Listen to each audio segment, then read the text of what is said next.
Here is part one of our interview with Alan Watt. Alan is an author, radio host, and deep researcher into the New World Order's long-term strategy of eugenics and more. I'm Alan Watt, and I've been following politics and geopolitics for a good part of my life. I didn't start off deliberately going out to find out everything that was possibly going on. In fact, I had no idea, to be honest with you, how vast the scale of an agenda, political agenda, is when you're bringing in a global society. Wars have many different purposes. Economics is only simply one big part of it, but cultural change and the building of empire through the defeated nations joining in leagues.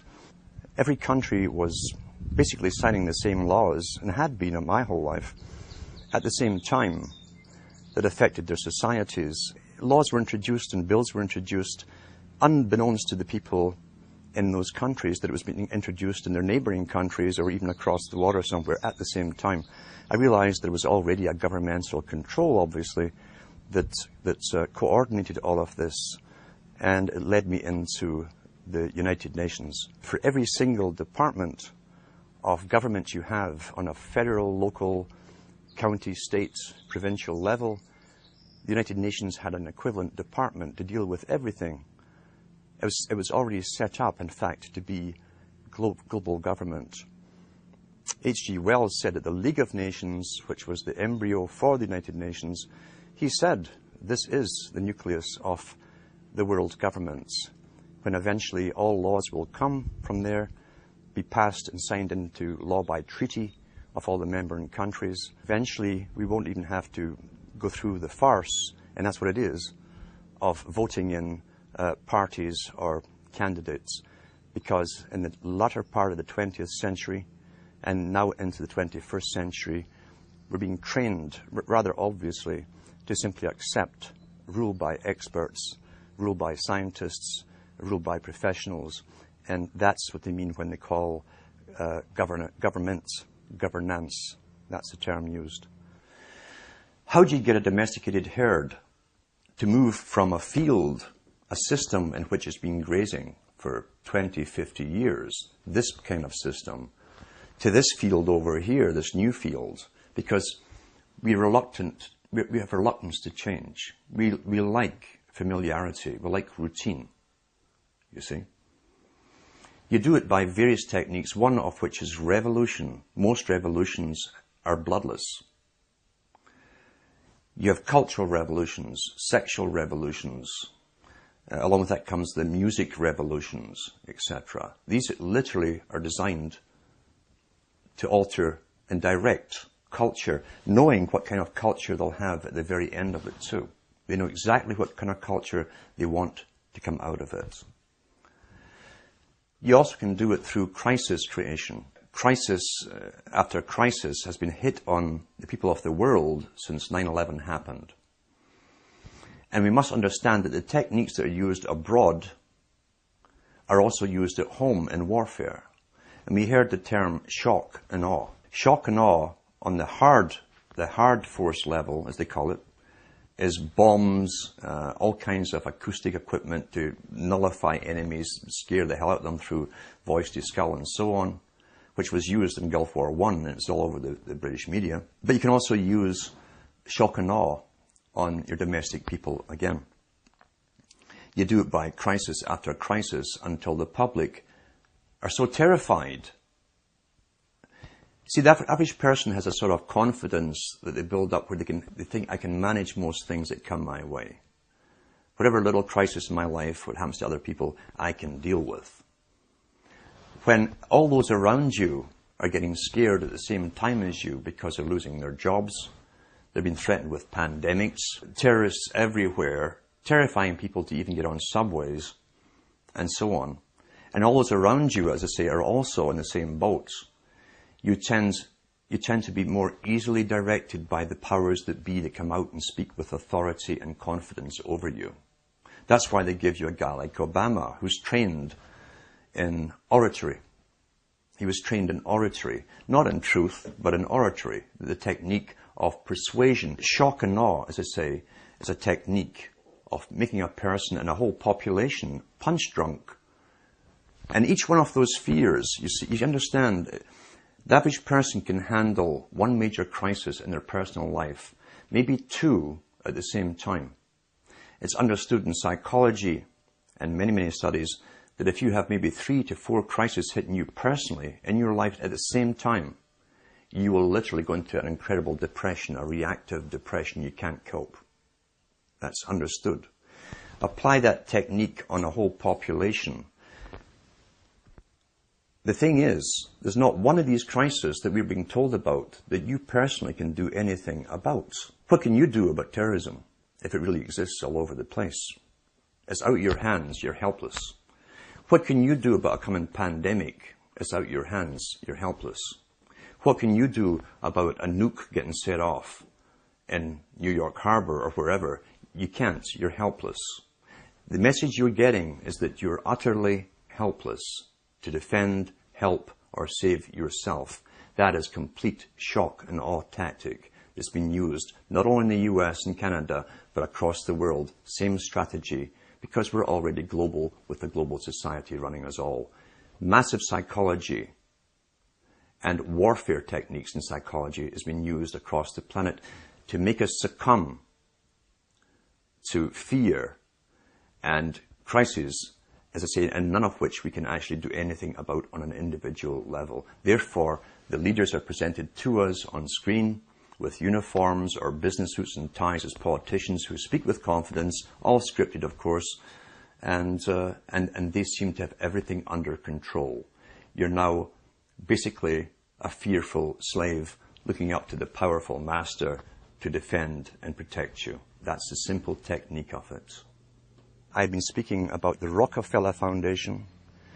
I was mentioning the fact that in the United States, the Rockefeller Foundation, which also runs, I think it is the Carnegie Foundation today, maybe even the Ford, they're all combined. And the families that are given the intergenerational rights, if you like, or authority to lead the world to amalgamation under global governance. Mr. Rockefeller also is heavily involved in the world depopulation strategies. He funds abortion clinics across the planet. He also funds hundreds of other front foundations that you would think were independent from his, but they're actually front foundations. He funds them all through his money. You can trace them all back again to so-called family planning clinics across the entire globe, especially in the third world countries. It seems that Mr. Rockefeller is intensely worried about overpopulation in the near future from countries which will have no industry, etc. And he sees it as his right to start the decimating process, basically, of depopulation. Last winter, I got an invitation to attend something called the World's Citizenship Council, the annual meeting. That kind of floored me because the head of the World Citizenship Council is Mr. Rockefeller himself. And here I am speaking out about and against them. So this did not come out of the blue. They try and get you on board working for them. What was also more startling was they always give members maybe 15 minutes or 20 minutes to speak, and I was offered that to speak on stage to this world meeting. The world's citizenship idea is part of the old idea of Cecil Rhodes up into Lord Milner to the Royal Institute for International Affairs and the Council on Foreign Relations. Mr. Rockefeller is up on Google in some of his conferences giving out World Citizenship Awards to very famous people. So they've already bypassed and have bypassed sovereign nations a long time ago. What other benefits you get from being a world citizen, I'm not certain at all. But I was allowed, he said I'd be allowed to speak at this conference. He did not say what to speak about, or didn't say anything about what not to speak about. And he also said that, this chairman, of course, who wrote to me, he also said that I'd be allowed to participate in the round table groups which come after. The round table society is very, very important because the round table societies were set up as far back as the Milner Society and the Rhodes Foundation. They came out with the first round table societies.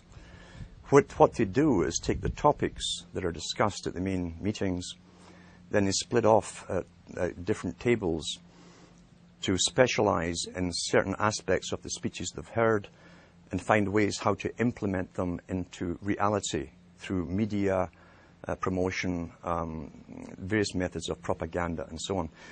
I did not attend. I was tempted to go just to see if they would ask me not to speak about certain things, but it was the middle of winter, and the journey to this university would have been pretty hectic anyway, and I was so busy. But you will be approached, and that's not the first time I've been approached to do this kind of thing. You'll find that some people are bought over. I should go back to Lord Bertrand Russell on this topic, because Lord Bertrand Russell said in one of his own books, the same book, in fact, where he talks about those children who manage to escape the indoctrinations, who have intelligence and an ability to communicate to others, must be brought on board the system, employed by the system, bribed into the system if possible. That generally works with most people. He said, otherwise we shall have to eliminate them, because they did not want people around who understood an agenda that the general public are unaware of. Didn't want these people with the ability to communicate information, documented information, in a fashion that people understand out in the community where they could spread this word. That ties in with Mao Zedong, who said he was not afraid of armies. His worst fear was someone with a good idea, a great idea, a unique idea, and the ability to communicate it. So that is how they treat basically people with information. First comes invitation to join them. Many people do. As I say, Bertrand Russell backed that up by saying if they can't be brought on board, they must be literally eliminated from the public arena. That's how seriously they take this agenda at the top. They don't mess it around. The reason I think they don't simply come out and kill you, straightforward, is they don't have to do a messy job. There's many ways of killing you, especially in this day and age. But I think, to be honest, they're so arrogant right now at this moment. They're not too worried about the mass of the general population who are indoctrinated and updated with their indoctrination daily from television, as one example. About 100 years ago, this big organization with many branches, they wanted to rule the world basically using Britain as a nucleus of a system, an embryo, which also was going to be joined with the US under the Anglo-American establishment, wrote about the kind of culture and the changes of culture over a 100-year period that they would actually design. We're all tribal to an extent. That's why we even bother to vote for a tribal leader. This is well understood. That's why we're supplied with these leaders. And because the average man was to become more disengaged from his own destiny as the expert class arose, it was decided that the males would get their outlet, basically, gradually becoming helpless as males, through sports. Therefore, they'd have a tribal team they could identify with.